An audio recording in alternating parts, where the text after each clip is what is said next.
My name is Dr. Roberta Woodgate, and I'm a professor at the College of Nursing at the University of Manitoba. I worked with a number of researchers and practitioners on a study that aimed to understand how families of children with complex care needs participate in everyday life. And their needs involved a variety of needs, including physical, behavioral, and other disabilities. Even when places are deemed accessible, there's always something missing or lacking. And this relates to not only physical barriers, but also social barriers. Without addressing or removing these barriers, participation for families of children with complex care needs can be experienced as something less. So an inclusive landscape, to me, it would mean somewhere that anyone can go, no matter what the condition, no matter what the needs of the person is. I think like when they say a building is accessible but it's still missing something, it's usually something small that someone without a disability wouldn't notice, but someone who actually has one would. So like I've been places where like you've mentioned, there's been a ramp but the door isn't accessible, so you can't actually get in on your own, or the button is like across the room and the door, you can't get to it in time, or like one step up to the door that has a button. Like just things like that make accessible buildings not accessible.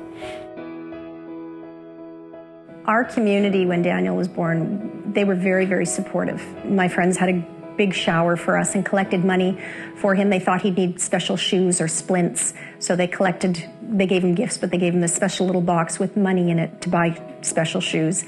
And then as he got a little bit older, he tried out this cool bike that it was almost like an elliptical machine, and that was the best way that he could move. So our community put together a social for us, and so we had money and some to buy this bike and to have money put aside for him for other things. So really, like, we were really fortunate, and it's been like that ever since. People are really, they know us, they know Daniel, they watch out for us, and they're always willing to help if we need anything. I think it's important for other people to understand Daniel and see the differences. Well, that was my argument when I wanted him to go to public school in our neighborhood. When Daniel was getting ready to go to elementary school, it's not an accessible school, it's an old school, and his siblings were already there. And we were sort of given the gears a little bit by the principal at that time, who said, well, it is an old school, and to modify schools, it's very expensive. You know, if we'd have to put an elevator in, and I don't think it'll happen. And someone had tried to do it before, and there really is a good school right across, Osborne. Lord Roberts is a good school, and it's a great school, but it's not where my kids... And all his friends went either. Yeah, exactly. His friends went to Riverview as well. That's right, because he was already in nursery school with these kids. So that was a time where I had to we both had to sort of step up and kind of fight for what we wanted, and we felt that we wanted to pursue this. So I kept telling people that it wasn't just for him. It really was for the benefit of other kids as well. It's a learning experience, learning to be with people who have different abilities and different challenges. Yeah. And, he could teach others. Yeah, educate others, yes. Exactly.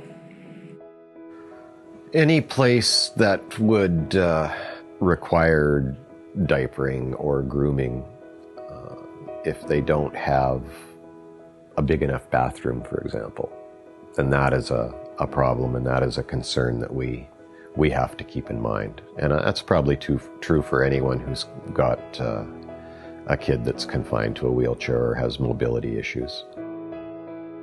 If we had some kind of a gathering at our house, it was never really all that major of a problem, because we could always take Beth to her room, or we could accommodate what she was doing relatively easy because we were home. We sometimes might have felt isolated in the sense that it was just too much to go out. And then, because when Beth was younger, she was somewhat unpredictable in her behavior, and I just didn't want to have to deal with the seeing in public. We used to like to go to the theater.